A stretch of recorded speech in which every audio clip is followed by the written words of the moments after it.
할렐루야. 오늘 말씀 한번 같이 보겠습니다. 요한계시록 18장 1절부터 8절 말씀입니다.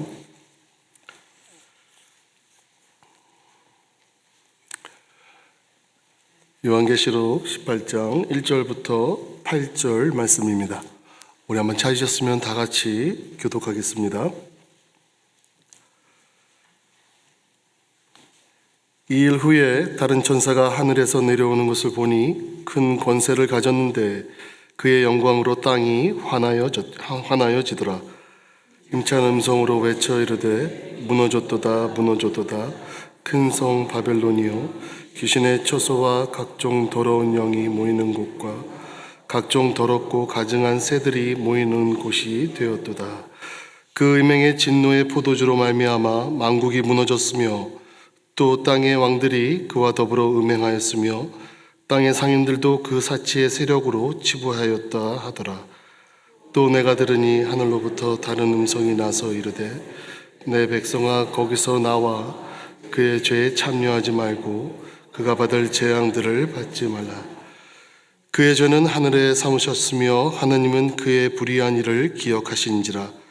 그가 준 그대로 그에게 주고 그의 행위대로 갑절을 갚아주고 그가 섞은 잔에도 갑절이나 섞어 그에게 주라. 그가 얼마나 자기를 영화롭게 하였으며 사치하였는지 그만큼 고통과 애통함으로 갚아주라.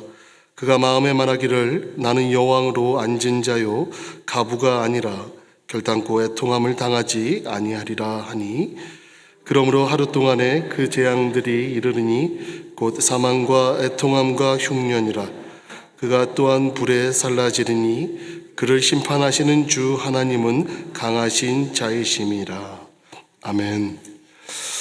오늘 본문을 가지고 제목으로 그곳에서 빠져나와로 한번 잡았습니다. 여러분들 제목을 보면 여러분들 무엇을 느끼십니까? 행복한 상태에 있는 사람에게는 또한 즐거움과 또 기쁨에 넘쳐있는 사람들에게는 할 수 있는 말은 아닙니다. 말 자체, 그곳에서 빠져나오라고 하는 그 말 자체가 어느 위험한 또는 안 좋은 상황에 놓여 있음을 우리는 한번 예측할 수 있습니다. 오늘 18장을 보면 내용은 이와 같습니다. 큰 권세를 가진 천사가 하늘에서 내려와 각종 더러운 영의 소굴이 된 바벨론이 무너졌다는 것을 선포하고 있습니다. 그리고 이어서 또 다른 음성이 주님의 백성들에게 거기에서 나와서 바벨론이 받을 재앙을 받지 말라라고 경고하고 있습니다. 근데 바벨론은 자기 자신을 그런 위험한 상황에 처했다라고 느끼는 것 같지는 않습니다. 왜냐하면 바벨론은 자기는 여왕의 자리에 앉은 자고 과부가 아니니 그 어떤 재앙을 받은 일도 없을 거라는 그 교만에 가득 찬 모습을 볼 수 있습니다. 그런데 그런 교만도 하루 동안에 사망과 애통함과 흉년의 재앙으로 다 바뀌어 버린다는 것입니다. 이 계시록 18장은 전체적으로 가리키는 것이 바로 이와 같습니다. 이 세상에 대해서 하나님께서는 심판과 징벌을 하신다라는 사실입니다. 그 이유는 하나님을 섬기지 않고 우상을 숭배했기 때문입니다. 그리고 하나님의 백성을 억압하고 사치했기 때문입니다.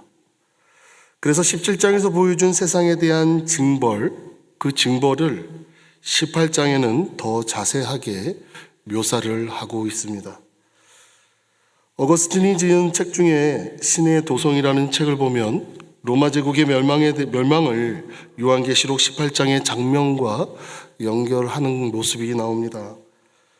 그렇다고 해서 바벨론은 로마 제국에 대한 예언이다라고 기원전 539년에 멸망했던 이 바벨론을 로마 제국에 대한 예언이다라고 할 수는 없지만 하나님을 믿지 않고 성도들을 탄압하는 그런 모든 세력, 그 세력들은 18장의 바벨론과 같이 반드시 하나님께서 심판하신다라는 겁니다.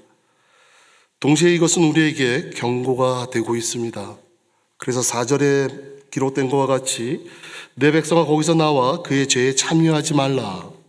그에 참여하면 너희도 똑같은 심판을 받을 거라라고 경고하고 있는 것입니다. 그럼 오늘 본문에 보면 큰 바벨론에 대한 심판의 선언이 1절부터 시작되고 있습니다. 이 전장의 17장에 보면 이 7 대접을 가졌던 천사 중에 하나가 큰 음녀와 짐승이 무엇인지에 대한 설명을 하고, 이제 18장에 와서는 다른 힘센 천사가 하늘로부터 내려와서 큰 성 바벨론이 무너졌다라고 선언하고 있습니다. 근데 재미있는 사실은 이 바벨론이 무너졌다라고 한 그 표현을 보면 과거형으로 이미 선언하고 있습니다. 그 뜻이 무엇이냐면 하나님을 섬기지 않고 우상을 쫓았던 사람들의 결과, 그것을 따라가고 있는 사람들조차도 현재 진행형이지만 이미 과거에 완료된 것처럼 이미 그의 끝은 이미 정해졌다라고 우리는 예측할 수 있습니다. 그 천사가 말하기를 마지막 때의 큰 성 바벨론이 이 세상에 무너지게 된 이유를 다음과 같이 묘사하고 있습니다. 3절에 보니까 그 음행의 진노에 포도주를 마셨다라고 기록하고 있습니다. 큰 성 바벨론, 다시 말하면 요한의 시대에 살아가고 있을 때의 로마 제국은 로마 황제를 하나님으로 숭배한 이 황제 숭배의 죄, 경제가 풍요로움에 따라 따르는 성적인 부독특한 죄, 물질의 탐욕으로 그에 따르는 사치와 교만과 또 압제의 죄, 이와 같이 온갖 종류의 죄로 가득하였던 나라였다는 것을 우리는 알 수 있습니다. 로마뿐만 아니라 로마의 식민지 된 나라의 백성들까지도 로마의 죄에 오염이 되어서 로마 제국과 함께 더불어 죄를 범하였던 것입니다. 그리하여 로마와 함께 그 죄에 빠진 자들을 그 음행의 진노의 포도주를 마신 자라고 묘사하고 있는 것입니다. 로마가 저지른 우상 숭배의 죄, 또 성적 또 부도덕한 죄, 탐욕과 사치와 교만의 압제의 죄가 오늘날 우리가 살아가고 있는 이 세상에도 그대로 나타나고 있습니다. 그러므로 우리는 반드시 깨어 이 말씀을 분명히 기억해야 될 점 있습니다. 로마와 함께 세상을 멸망시키겠다라고 하신 그 말씀하신 그때의 진노의 말씀은 과거 요한의 시대에만 적용되는 것이 아닌 지금을 살아가고 있는 우리들에게도 똑같이 적용되고 있다는 것입니다. 또 다른 것은 뭡니까? 3절에 보니까 땅의 왕들이 그로 더불어 같이 음행했다라고 기록하고 있습니다. 땅의 왕이라는 것이 무엇입니까? 식민지의 생활을, 식민지 세계의 모습을 여러분들이 머릿속에 상상을 하시면 이해가 좀 쉽겠습니다. 로마의 식민지 그 각각 지역의 점령지에 각각의 지도자들을 세우게 됩니다. 식민지 국가의 왕을 가리키고 있다는 말씀입니다. 그들이 식민지 국가의 왕이 되기 위해서 자기 백성들에게 로마 황제를 숭배하도록 강요합니다. 권력을 얻기 위해 로마 황제로부터 잘 보이기 위해 결국 자기가 속해 있는 그 관할 지역의 사람들에게도 죄에 빠지게 하는 그런 일들을 했다는 겁니다. 그거에 동참한 그들도 로마와 함께 멸망의 길로 걸어가고 있다는 사실입니다. 또 다른 세력이 나옵니다. 3절에 보니까 상인들이라는 사람들이 나옵니다. 이 상인들은 헬라로 엠포로이라는 말로 쓰입니다. 이 사람들은 좀 특징이 있습니다. 한 곳에 거주하는 사람들이 아닌 여러 곳을 돌아다니면서 물건을 대량으로 거래를 해서 부를 축적한 상인들을 가리킵니다. 이 사람들은 특이하게도 로마 사람들에게 사치스러움을 선물하면서 그로 인해 큰 불을 축적을 했습니다. 이에 대해서 하나님은 진노하고 계십니다. 그 사치하는 모습이 얼마나 사치로운지 7절에 보니까 자기를 영화롭게 했다라고 기록을 하고 있습니다. 상인의 죄를 따르기 전에 먼저 기억해야 될 것이 있습니다. 우리는 분명히 알아야 될 것은 하나님께서는 사치스러운 것을 싫어하신다는 겁니다. 하나님을 섬기는 일이나 복음을 증거하는 그 일, 혹은 연약한 자들, 필요로 하는 자들에게 도움을 주는 것은커녕 그것을 가지고 나를 치장하는 일에 사용되었기 때문입니다. 이 세상을 살아가는 데 있어 지장이 없을 정도로 여유 있는 삶을 삶에도 불구하고 만족하지 못하고 끝없이 재물을 쫓아가는 사람, 재물을 모으는 일에 모든 전력을 하는 사람, 그렇게 해서 모은 돈으로 사치하고 남에게 과시하는 일, 바로 그것을 하나님께서는 싫어하신다는 겁니다. 우리가 잘 아는 헤롯 왕이 하나님께로 돌아갈 영광을 가로채므로 어떠한 결과를 맞이했습니까? 벌레에 먹혀 죽게 됩니다. 유세비우스는 어떠한 결말을 맞이합니까? 그가 죽은 후에 그의 배에 벌레가 가득했다라고 기록하고 있습니다. 극히 평범한 일상적인 일일지라도 그것이 만일 나를 드러내거나 과시하는 것이라고 하면 하나님이 기뻐하지 않는다는 겁니다. 일터에서 내가 일을 열심히 하고 나를 위해 열심히 공부한다던가 나의 개발을 위해 무언가를 열심히 일하는 것은 좋은 일이지만 이런 일들이 자기를 과시하기 위한 또는 자랑하기 위한 것이라고 하면 그것은 죄를 범하는 일이라는 것을 우리는 깨달아야 되겠습니다. 결코 우리는 우리가 하는 모든 행동의 끝이 만약에 그곳에 내가 있다면 하나님께로 돌아갈 모든 영광의 끝에 내가 서 있다라고 하면 우리는 그 일에서 얼른 벗어나야 될 줄 믿습니다. 로마 상인이 벌인 죄 중에 하나가 바로 이러한 사치를 조장하면서 돈을 벌었다라는 겁니다. 로마 상인들은 로마 사람들에게 사치품을 조달합니다. 로마 시대의 사치가 과연 무엇이 있었을까요? 대표적인 것은 노예가 있었고 또한 거대한 건축물이 있었고 또 화려한 파티들이 있었습니다. 로마 상인들은 이러한 그들의 생활 패턴을 이용하면서 부를 축적하였고 그 상인들로부터 조달받은 로마 시민들은 사치의 삶에 빠졌다라는 겁니다. 그래서 그 상인들은 자기들이 돈을 벌기 위해 로마 사람들에게 더욱더 사치로운 삶을 살도록 조장을 했다는 겁니다. 온갖 사치를 통해 자기를 과시하고 자랑하는 것, 정말 하나님이 싫어하시는 걸 알면서도 돈벌이를 위해 이런 풍조를 조장하으니 그들은 사치에 빠진 자들보다 어떻게 보면 더 무거운 죄를 범한 것입니다. 그런데 우리 분명히 알아야 될 것은 과연 사치가 무엇일까요?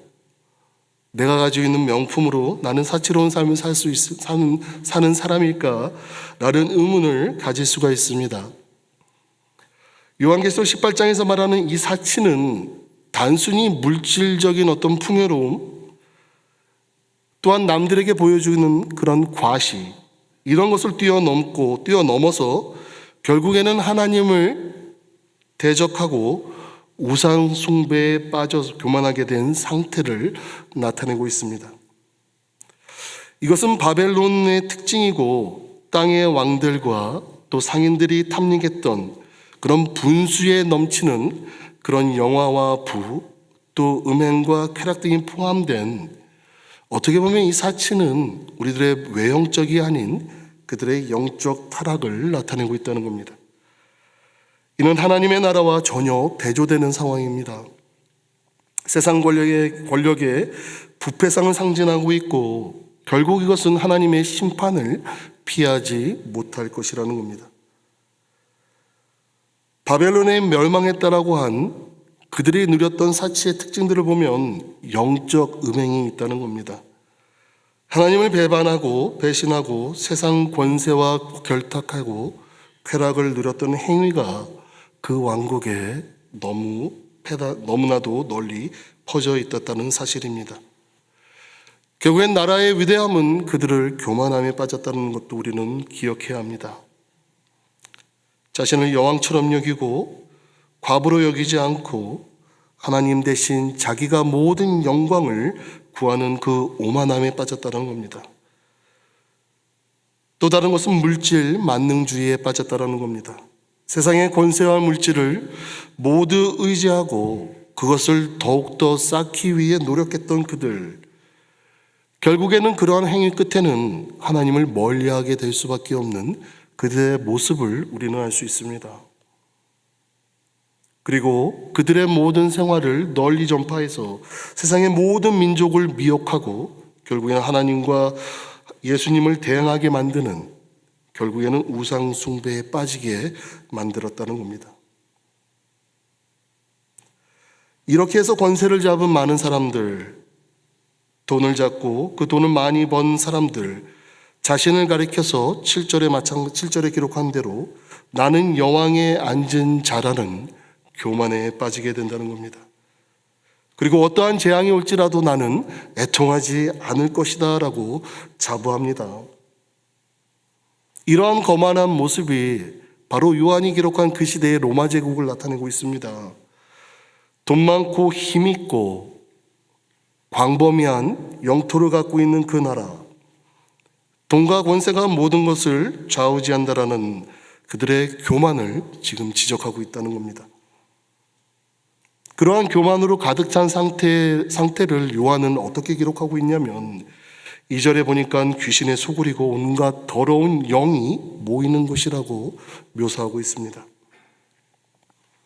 그들은 돈과 또 권세와 또한 온갖 사치로운 것들, 자기 자신을 아름답게 꾸미는데 치장을 했지만 실상 그 안을 들여다보니까 귀신과 온갖 더러운 영으로 가득했다는 겁니다. 더 나아가 그들의 침실은 귀신들의 소굴이고 그들의 일터는 온갖 더러운 영이 모이는 곳이다라고 묘사하고 있습니다. 그러므로 주께서 마지막 날에 사탄과 귀신들과 악한 영들을 멸하실 그때에 그들도 함께 멸망의 자리로 들어갈 수밖에 없다는 겁니다. 여기에서 우리가 깨닫는 게 뭡니까? 정말 더 무서운 죄는 우리의 일상생활 곳곳에 숨어 있다는 겁니다. 우리가 흔히 아는 살인이나 도덕질, 세상이 사회가 경악할 정도로 끔찍한 어떠한 범죄, 그 범죄만은 우리는 죄라고 생각을 할 수는 있지만 우리가 분명 깨달아야 될 것은 더 무서운 죄는 우리의 평범한 일상 속에 너무나도 많이 있다는 겁니다. 내 가정이나 내 일터나 내가 하는 모든 생활에 혹은 내가 누리는 건전한 취미 활동이나 또한 온갖 경조사 안에 참여하는 모든 일들, 우리가 흔히 말하는 지극히 잔잔한 우리 일상, 그런 평범한 일상이라는 말입니다. 이러한 일은 죄가 되지 않지만 결국에는 그 일에 우리가 매여 살며 하나님을 섬기는 일을 하지 못하게 된다라고 하면 우리가 하는 모든 잔잔한 일상조차도 우상 숭배만큼의 위험한 죄에 빠진다는 겁니다. 우리는 흔히 이러한 일들이 일어났을 때 내가 단순히 조금 게을렀을 뿐, 내가 잠깐 까먹었을 뿐, 내가 잠깐 미루었을 뿐이라고 대수롭지 않게 생각하고 넘어갈 때가 너무나도 많이 있지 않습니까? 그런데 여러분들 분명히 기억해야 될 것이 있습니다. 가장 큰 죄는 바로 하나님과 분리된 것이라는 겁니다. 여러분들 지옥이 따로 있습니까? 하나님이 계시지 않는 곳은 바로 지옥입니다. 빛이 거할 수 없는 곳은 바로 지옥이라는 겁니다. 하나님과 연결되어 있지 않은 자들, 정말 지극히 작은 죄라도 용서받지 못하고 정말 영원한 멸망 속으로 같이 함께 걸어가고 있다는 사실을 기억해야 될 줄 믿습니다.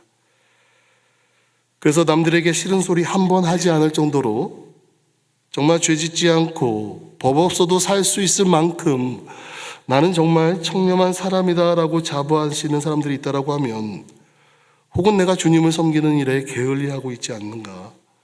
내가 하나님을 떠나서 살고 있지는 않은가? 하나님 없이도 내가 살 수 있다라고 생각하고 있지는 않은지 우리 자신을 한번 살펴봐야 될 줄 믿습니다.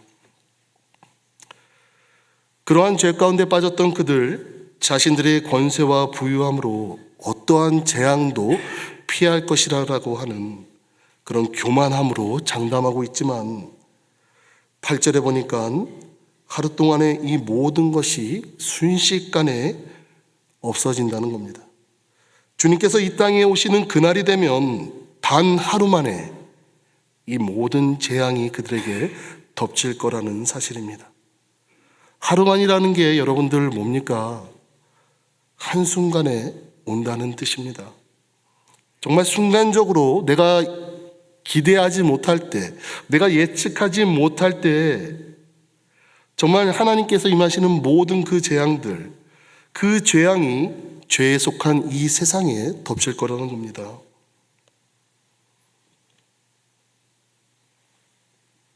우리는 어떻게 해야 되겠습니까?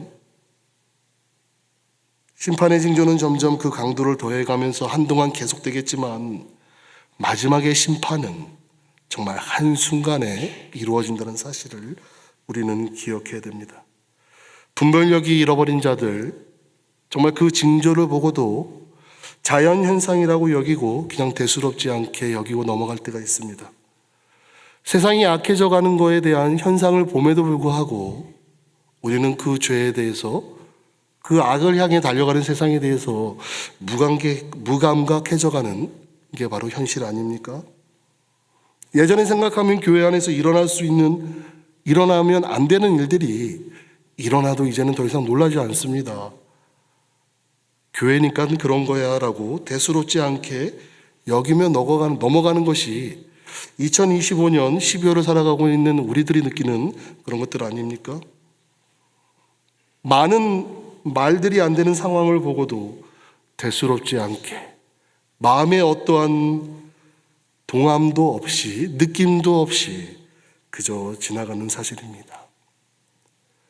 예배 한두 번 빠져도 괜찮고 주의를 어겨도 괜찮고, 그렇죠? 신앙생활에 많은 것이 누락이 돼도 상관이 없는 이 시대를 살아가고 있는 것이 바로 우리들 아닙니까? 오늘 말씀해 보면 4절에 기록한 것 같이, 오늘 제목과 같이 그런 상황에서 우리는 나와야 될 줄 믿습니다. 이런 멸망으로 들어가는 그 자리에서 우리는 나와야 될 줄 믿습니다. 그렇기 때문에 그곳에서 빠져나와 그 재앙을 받지 말라라고 요한은 지금 자기 성도들에게 권면하고 있는 겁니다. 아브라함을 여러분들 우리는 기억합니다. 하나님께서 아브라함을 갈대아 우르에서 나오게 하셨다는 것, 또 롯을 소돔과 고모라에서 나오게 하셨고, 이스라엘 백성들을 애굽에서 나오게 하신 하나님, 오늘날 우리들에게도 죄악의 도선 바벨론에서 빨리 빠져라 나오라고 말씀하고 계십니다. 만약에 서둘러서 빠져나오지 않는다라고 하면 그 바벨론과 함께 멸망하게 될 것이니 그 죄악의 도선과 함께 망하지 말라라고 우리들에게 지금 권면하고 있는 겁니다. 우리는 그곳에서 빠져나와 어떻게 해야 됩니까? 빠져나와 갈 길을 몰라 우왕좌왕하는 것이 아니라 그 죄악의 도성에서 빨리 빠져나와 어디 한적한 휴양지나 날씨가 좋고 따뜻한 살기 좋은 곳으로 가라는 말이 아닌, 세상 사람들의 죄악의 습관에서 빨리 빠져나와서 우리가 사는 그 위치에서 다시 하나님을 사랑하고 하나님을 섬기는, 예수님을 바로 믿는 그런 사람들이 되라라고 지금 권면하고 있는 것입니다. 다윗처럼 그의 침실이나 일터에서 하나님의 말씀을 묵상하고 기도하고 하나님과 동행하는 삶을 되라라고 권면하고 있는 겁니다. 여러분들은 지금 어디에 속해 있습니까? 무너져가는 멸망의 죄의 도성에서 아직도 탈출의 그 긴박함을 느끼지 못하고 그냥 무감각하게 세상이 가는 대로 흘러가는 대로 휩쓸려 가고 있지는 않습니까? 어서 빨리 그곳에서 나와 기도의 골방으로 가시기 바랍니다. 참된 예배의 자리로 나오시는 여러분들 되시기 바랍니다. 그리고 이 세상이 멸망을 당할 때 함께 멸망하는 자가 되지 않았으면 하는 것이 우리들의 소망 아닙니까? 그러하기 위해서는 정말 날마다 주님과 동행하는 삶을 사는 우리 모두가 되길 원합니다.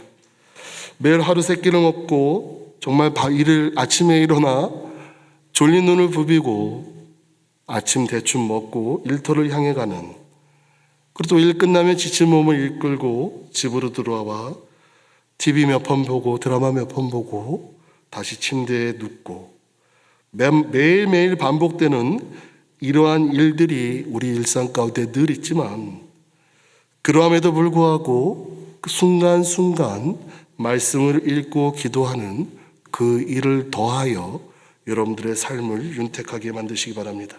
살아있는 음식을 먹는 일을 중단하지 않는 것이 우리 아닙니까? 내 몸 안에 뭔가 잘못된 것이 들어오기를 두려워하는 것이 우리들 아닙니까? 하지만 우리들의 생각과 우리들의 마음에 온갖 더러운 영들이 들어온다라고 하면 우리가 어찌 자유로울 수 있겠습니까? 우리가 육의 일을 열심히 하듯이 영적인 양식을 먹는 일에도 열심히 하는 여러분들 되시길 주님의 이름으로 간절히 소망합니다. 우리 이 시간 다시 한번 다 같이 기도하기 원합니다. 이 시간 한번 기도할 때 이 세상의 죄악된 모습을 바로 볼 수 있는